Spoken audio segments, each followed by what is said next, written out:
Saludarlos a todos. Muy bonito día hoy, lluvioso. Sí, Le da ¿verdad? otro espíritu, le da otra esencia. Está bien. Oye, ¿alguien no le funciona el micrófono? ¿A quién no le funciona el micrófono? A mí no me funciona el micrófono. ¿Grito? Si quieres me acerco. O préstenme de otro. Ya estás. Ok, maestro, qué gusto tenerlo por Muchas acá. gracias, muchas gracias. Mi Alex. Bueno, pues qué gusto como siempre recibirte, maestro Erizabalo. Y hoy nos traes un tema que en muchas ocasiones termina en graves problemas familiares. Es un temazo. Fíjate que a mí me gusta mucho. Como hemos dicho tantas veces, las cuestiones jurídicas llevan detrás o son consecuencia de muchas relaciones de pasión, de interés. Vemos las películas y creemos que puede ser algo exagerado, ciencia ficción. Pues no, ¿eh? O sea, lo que vemos en las películas refleja la realidad y a veces se quedan cortas. Fíjate que cuando hablamos de dinero, muchas personas pensamos, pero es que ¿cómo es posible que se peleen por dinero? Pero luego vemos las noticias o como dices, sabemos otras historias y nos damos cuenta que hay hijos que matan a sus padres, hermanos que se matan entre ellos y todo por dinero. Por dinero, por propiedades. Y de ahí la importancia del tema que vamos a tratar hoy, que tiene que ver con los juicios sucesorios, las herencias, ¿no? A veces uno comprende que el entender o manejar estos temas bien, en vida, cuando yo sé que me voy a morir y cuando yo sé que tengo patrimonio y sé que tengo herederos, pues la mejor idea sería comprenderlo, quizás asesorarse y ver qué hago para que después ese patrimonio que hoy tengo, que cuando yo muera no puede quedar sin titular, no puede quedar acéfalo, se transmita a mis herederos legítimos, entendiendo a mi familia o a las personas que yo quiera. Claro. El problema es que en muchas ocasiones el que posee la fortuna, los terrenos, la casita, lo que sea, está peleado con los demás.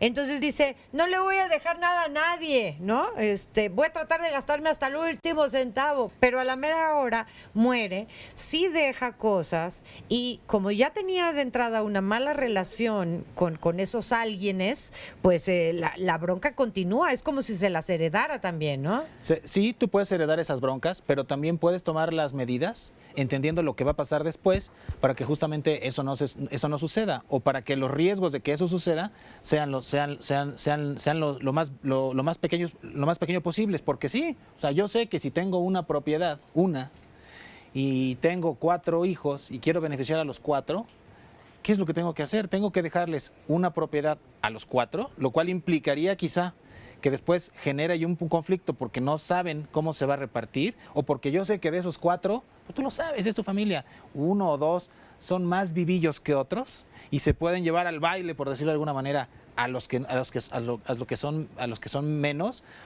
o digo, bueno, si lo que no quiero es generar conflictos, pues quizá pueda disponer que esa propiedad se venda y en lugar de repartirnos una casita de interés social que no se va a poder repartir físicamente, pues a lo mejor que les toque dinero. ¿Sabes qué Todo estaba eso se puede ver. pensando? Que a veces tú puedes decir, a ver, tengo 3 hijos, 4 hijos, da igual. Y mi departamento, mi casa, lo que sea, mi terrenito, se los voy a dejar a los 4 porque los 4 son mis hijos de mi corazón. Y tú sabes que ellos se quieren mucho y se protegen. Pero siempre hay un factor externo. Claro. Y esos son las otras parejas, o sea, las parejas de los hijos. Siempre hay una esposa de, no, ¿por qué? ¿Por qué a tu hermana? ¿Por qué le das? ¿Por qué no a mí? Yo soy tu esposa.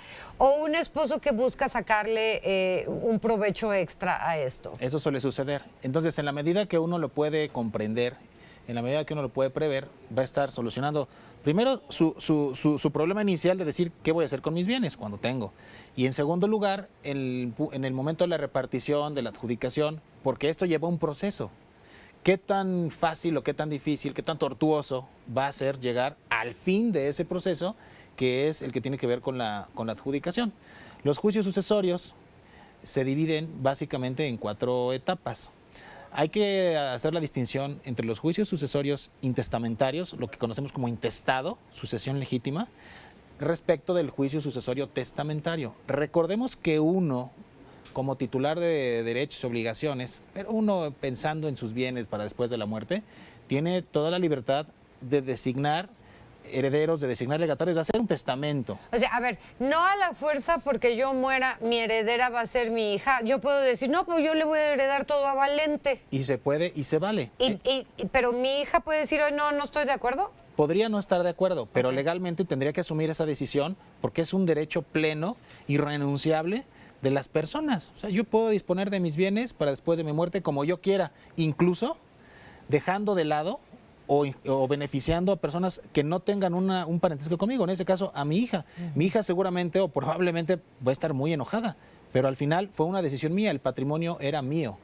Cuando yo no hago un testamento, lo que puede llegar a suceder es que la ley te diga cómo se reparten los bienes cuando tú no dispusiste cómo se iban a manejar. Okay. Y es cuando hablamos de intestado. Entonces, cuando hablamos de un juicio testamentario, es porque hubo un testamento previamente. Ese testamento, en principio, cuando se hace con todas las formalidades, en este caso ante notario público, en la Ciudad de México ya los testamentos se tienen que hacer ante notario público. Antes había varios tipos de testamentos, si hay tiempo hablamos de ellos, el testamento hológrafo, el que alguien escribía, que lo llevaba ahí al registro público, le ponían un sellito y luego cuando se moría el testador había que abrirlo, pero implicaba una complicación.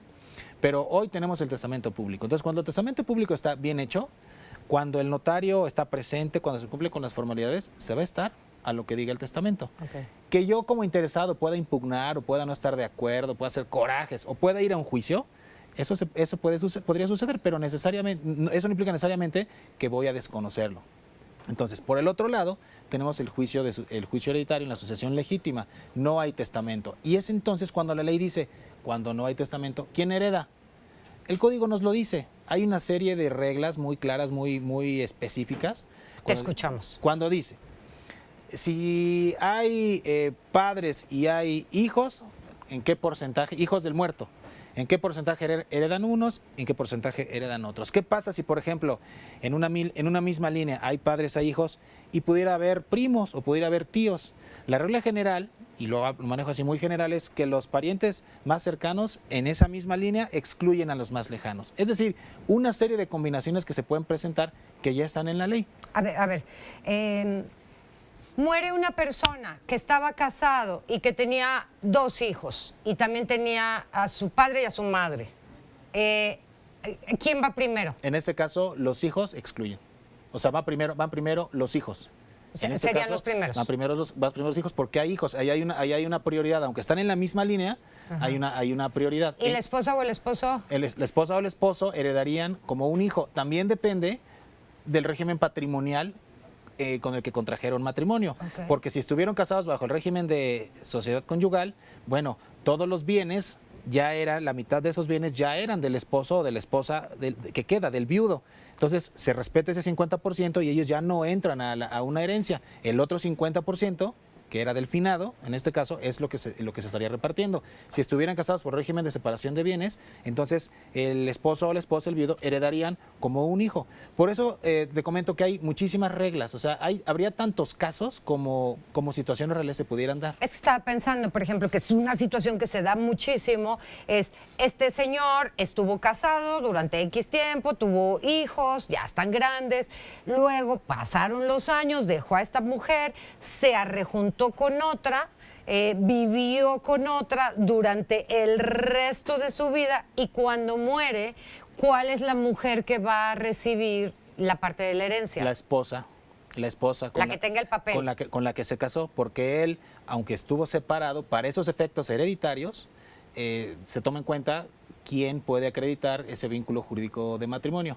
La etapa, justamente para determinar esto de lo que estamos platicando, o sea, quiénes van a ser los herederos, ya sea porque hay un testamento o porque sea una sucesión legítima, es ese primer paso de estos 4 de los que yo estoy platicando. Entonces la gente debe entender, primer paso es la erradicación de la herencia. O sea, una persona muere, cualquier interesado o no necesariamente, cualquier persona, valga la redundancia, puede venir ante un juez y hacer la denuncia del juicio sucesorio. Se murió Juan Pérez. A lo mejor yo no tengo un interés directo, no tengo, un parentesco con esa persona, pero la ley lo permite, se habla de que son juicios universales. Entonces, ahí se va a tener que acreditar un entroncamiento del finado con los que en su momento consideren que tienen derecho. Normalmente, bueno, se muere una persona, yo considero que tengo derecho, se muere mi madre, mi padre, exhibo el acta de defunción para acreditar ese fallecimiento y exhibo pues mi acta de nacimiento. Si tengo hermanos, mis hermanos también. Yo le puedo decir al juez, yo vengo a hacer la denuncia, pero tengo otros hermanos que no me hablan, no quieren firmar el documento, juez, avísales. Esa primera etapa es justamente para acreditar quiénes van a ser considerados herederos. Si hay testamento, pues lo que diga el testamento. Si no lo hay, los que logren acreditar ese entroncamiento. Okay. Y en eso aparece el hijo, odio la palabra, pero el hijo ilegítimo del que nadie tenía conocimiento y de repente resulta y dice, no, a ver, momento, yo también tengo derecho. Si él logra acreditar el entroncamiento, porque por sí posiblemente fue registrado, claro, nadie lo sabía, se le va a considerar como heredero, se le va a considerar titular de derechos hereditarios y a ese nivel va a tener la misma porción que un hijo, vamos a decir, nacido en matrimonio. De eso se trata. Incluso hay casos donde se hace el juicio de sucesión legítima, el juicio intestado, y pues yo digo que los únicos hermanos éramos estos. Quizá yo sabía que había otros y no los quise mandar llamar, o porque ya habían muerto y eso generaba una complicación, o porque yo me quiero quedar con todo el pastel, o porque simplemente no lo sabía. Apareció un medio hermano tiempo después que dijo, mira, pues aquí están, ¿no? Oye, a ver, una vez que se repartió la herencia, ya tú tienes tu parte, yo tengo mi parte, y viene este chico que vivía en Guadalajara y que pues viene a reclamar lo suyo, pero ya está repartida, ¿ahí qué? Hay 10 años a partir de que se nombra un albacea, ahorita explico sobre el albacea, para que cualquier persona interesada pueda reclamar la petición de herencia, aun cuando lo hayan ignorado en principio. Ok, regresamos con esto, pero también a saber cuáles son los bienes que son objeto justamente a hacer algún tipo de herencia, o sea, cuáles son los bienes que pueden entrar a la sucesión. Mi vestido, mi abrigo, el sillón de la abuela. Regresamos en un momento. La verdad es que cuando pensamos en heredar o en recibir una herencia, pues pensamos siempre en dinero, pensamos en propiedades o en terrenos, pero ¿qué más puede entrar dentro de una herencia? ¿Cuáles son estos bienes o estos objetos que se pueden heredar? Me pregunto si cobrita podría estar dentro de esto. Podría, sí podría, porque cuando uno tiene patrimonio, tiene un cúmulo de derechos y de bienes que pueden ser muebles o inmuebles. Entonces, cerrando lo que hablábamos, cuando ya tenemos y sabemos quiénes son los herederos, cerramos el paso 1 y se abre el paso 2 que tiene que ver con esto, inventarios y avalúos. Ya sabemos quiénes son los herederos, ahora hay que saber qué es lo que se van a repartir, cuáles son los bienes de la herencia, el acervo hereditario. Cuando hay testamento, en el testamento puedes decir, yo le dejo esto a una persona en particular, eso se llama legado. Cuando digo, este jarrón es para Pita, es un legado.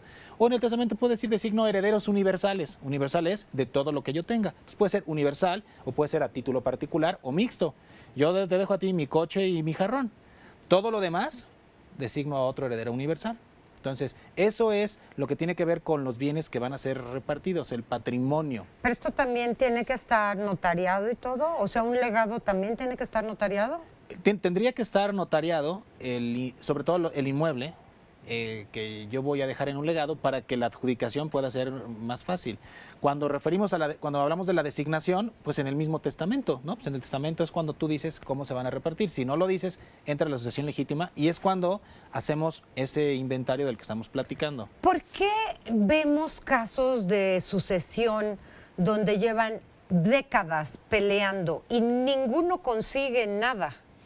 Por lo que decíamos al principio, porque esta es una lucha de pasiones, porque esto puede destapar muchas circunstancias de vida que salen de lo legal, están en el ámbito de lo moral y pues por no estar de acuerdo o porque tenemos esta controversia, porque tú trataste bien a mi papá, porque tú lo trataste mal, porque tú fuiste el hijo consentido, o sea, todas esas cosas son lo que mueven. Y entonces, si yo puedo hacer ese trámite sencillo, pues no estoy de acuerdo porque creo que no es justa la repartición o simplemente porque no estoy de acuerdo que seas tú el que vive en la casa y pues yo no estoy recibiendo ningún beneficio y entonces pues a mí me interesa alargarlo porque todo el tiempo que yo alargue sigo disfrutando de los bienes de la herencia frente a alguien quizá que no lo está haciendo. Fíjate, lo que es increíble cómo hablas de las pasiones, ¿no? De nuestros amores y nuestros desamores, porque una madre o un padre pensando, bueno, mi hijo Fernandito le va muy bien, tiene mucho dinero, la ha hecho muy bien.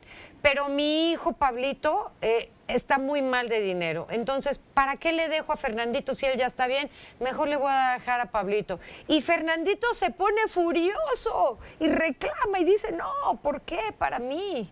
Pues eso es justamente lo que sucede en la realidad. A veces los padres, o en este caso quien hace un testamento, quien piensa heredar, tiene la idea de estar beneficiando, pero como decíamos hace un rato, no necesariamente lo está consiguiendo, no está quizá comprendiendo, no tiene la asesoría adecuada para saber que está dejando un problema, que al final, cuando se hacen testamentos, yo he visto cuando se hacen testamentos donde te benefician, la gente dice, bueno, sí me benefició, me cayó del cielo, pero me hubiera gustado más la casa grande, ¿no? O sea, ni siquiera, no hay manera. No hay manera, ni siquiera en ese supuesto digo, bueno, lo que me cayó fue bueno, no. Entonces yo puedo estar impugnando, interponiendo recursos,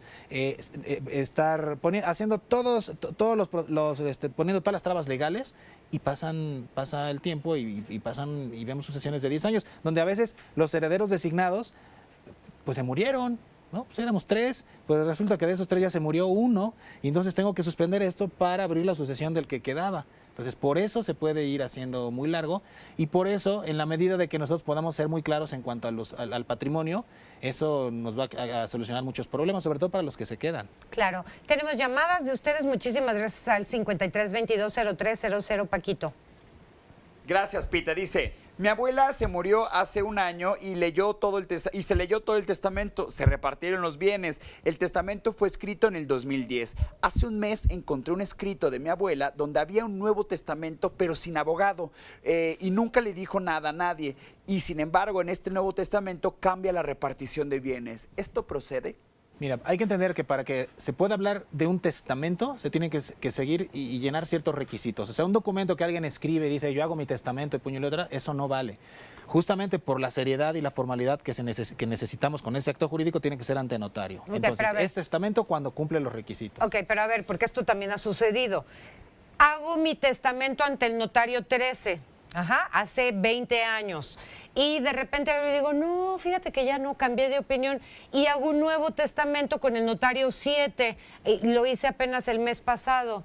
¿Cómo se puede enterar mi familia, mis herederos o lo que sea, de que tengo un nuevo testamento y no aquel viejo? Justamente este trámite del que estamos hablando lleva como parte principal esa investigación. O sea, yo puedo presentar un testamento. El juez o el notario que vaya a intervenir en la tramitación de este procedimiento sucesorio necesariamente tiene que investigar si es el último. Entonces, yo tengo ese testamento, pero él gira unos oficios al Archivo General de Notarías de la entidad en donde estemos, pero ese Archivo General de Notarías además está interconectado con un Archivo Nacional de Testamentos. Y entonces, si hay un testamento posterior, va a aparecer. Y ahí sabremos que el que yo tenía en la mano y que pensé que era el bueno, pues se quedó sin efecto porque había uno distinto. A ver, pregunta rápida, porque sabemos que hay trácala, ¿ok? Siempre hay una forma de hacer trácala. ¿Hay forma de hacer una trácala y esconder un testamento nuevo? Es muy complicado porque el notario, por ley, que recibe un testamento hoy, aunque no te haya entregado el documento y tal, que tú te mueras al día siguiente porque estás muy enfermo, el testamento el notario ya lo recibió y además tiene la obligación de mandar un ejemplar electrónico al Archivo General de Notarías como a una nube, justamente para ese tipo de cosas. El testamento me lo otorgó hace un ratito, aquí está y ya avisé. Ok, Paco. Gracias, Pita. Al morir mi padre, nos enteramos que hizo un testamento. Mi padre tenía demencia senil desde el 2004. El testamento data del 2009. En realidad, él nunca creyó en los testamentos. Por eso se me hace raro que exista. En el testamento no existe una firma, sino una huella digital, por lo que creo que mi hermano lo obligó. Este es uno de los casos más recurrentes. Normalmente cuando la gente impugna un testamento, lo hace impugnando la capacidad del testador. Si hay manera de demostrar fehacientemente o existe una declaración judicial de que una persona ya estaba declarada en estado de incapacidad, por supuesto que ese testamento sería uno de los pocos casos, sería inválido, se podría anular y cualquier interesado podría invocar esa nulidad para echarlo abajo, justamente porque no estabas en pleno uso de tus facultades mentales y entonces la disposición que hiciste no valía, pero hay que acreditarlo en un juicio. Paco.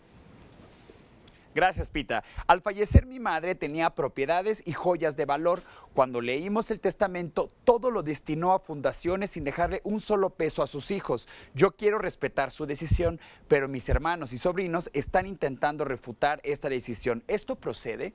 se tiene que estar a lo que dice el testador, que es como decíamos, yo puedo disponer de todos mis bienes. Ahora que hablamos de este caso de dejar todos los bienes en favor de una persona o de una institución o de un, de como quiera. No, pero espérate, sí existe la posibilidad de decir, como hemos visto en algunas películas o así, ¿el heredero de todo es mi gato Félix? En nuestro país no como tal, tiene que haber una correspondencia en cuanto a atributos de la personalidad, o sea, tiene que haber alguien, una persona, o una institución, o una causa. Yo sí puedo decir, no a un gato, pero sí a todas las asociaciones que se dediquen al cuidado de las mascotas y que son víctimas de la calle, ¿no? Ok. Por ejemplo, eso sí se puede hacer. Ahí viene el papel muy importante en un testamento y en cualquier juicio sucesorio del albacea, que también es algo que está relacionado. El albacea es el representante de la sucesión después de muerto, el muerto, valga la redundancia. Y entonces él es el que tendría que dar cumplimiento a su última voluntad derivada de lo que se dijo en el testamento. Hablando de testamento donde le dejo yo todo a una persona, hay algo que se llama testamento inoficioso y pongo el caso. Yo tengo un hijo chiquito y todos mis bienes te los dejo a ti. Sin embargo, yo no dejé algo para mi hijo chiquito que tiene la necesidad de recibir alimentos de mi parte. En ese caso, se habla de un testamento inoficioso. No es que el testamento no valga, simplemente que como él tenía esa necesidad, tú tendrás la obligación de repartir un pedacito de esa herencia para disponerla a la alimentación. ¿Eso lo hace el alguien. juez? Eso lo hacemos a través de un juicio. A ver, dos cosas antes de cerrar contigo, porque lo que vimos es que de todas maneras esto tiende a ser muy problemático. Puede serlo, sí. Una, ¿cuál sería tu consejo para aquellas personas que tienen una jarra, un sillón, una casa, una fortuna o lo que sea y que se la quieren heredar a alguien? Y dos, ¿cuál sería el abogado correcto al que tendríamos que buscar? Para asesoría en cuanto a la elaboración del testamento y en cuanto a la resolución de este tipo de asuntos, tendría que ser un abogado que sepa y maneje derecho civil y derecho familiar en un procedimiento, que puede hacerse ante un juez o cuando todos están de acuerdo, la ley permite que sea ante un notario. Ese es lo primero. Mi consejo sería asesorarse. Hay que hacer testamento. Lo mejor es hacer testamento, porque aunque yo quizá en el testamento voy a beneficiar a los mismos que si no lo hiciera, o sea, de cualquier manera mis hijos van a ser mis herederos si no hago testamento, bueno, es una oportunidad para que un notario o un abogado te pueda poner en la mesa esta situación y decirte, yo le recomiendo esto, no solamente por lo que usted quiere, sino para que lo que usted quiere realmente pueda surtir efecto, realmente se haga realidad y no por querer beneficiar a alguien, vamos a sembrar problemas. Entonces, repartir los bienes de la mejor manera. Si puede haber compensaciones, si puede haber distinción, las partes tendrán que asumirlo como fue, o sea, los herederos, y aunque tú no te vayas a sentir a gusto, tú no te vayas a sentir contento con la forma en la que yo dividí, sí sabes que al menos eso es lo que a ti te tocó. Pues sí, no dejar problemas, ¿no? Pero es la idea. queremos mucho a nuestros hijos, pero luego no sabemos qué es lo que pueda pasar entre ellos. La última que nos acaba de llegar del público, si alguien hace un video testamento, ¿es válido? No vale, el testamento es formalísimo. Tiene que ser formalísimo ante el notario, donde se reúnen ciertos requisitos, ciertas características. Si no, no es testamento. Pudiera ser otra cosa, una donación, vida, donación post-mortem, pero testamento no. Pues un placer platicar como siempre contigo, maestro Arizábalo. Saludos a tu padre, gracias. linaje de abogados. Muchísimas gracias a Valente Arizábalo y aquí te vemos próxima. Te invito el día del Mundial, vente para acá, el día del partido de México, vente. Bueno, claro que sí. ¿Vale? Aquí estaré. O sea, no este domingo, el otro, el del ¿qué es? Miércoles. Miércoles. No sé si sea prudente traer algo de botana o algo así. ¿Ustedes Siempre qué es creen, prudente, chicos? ¿Que es ¿no? prudente? Que sí, hombre. Bueno, ya está.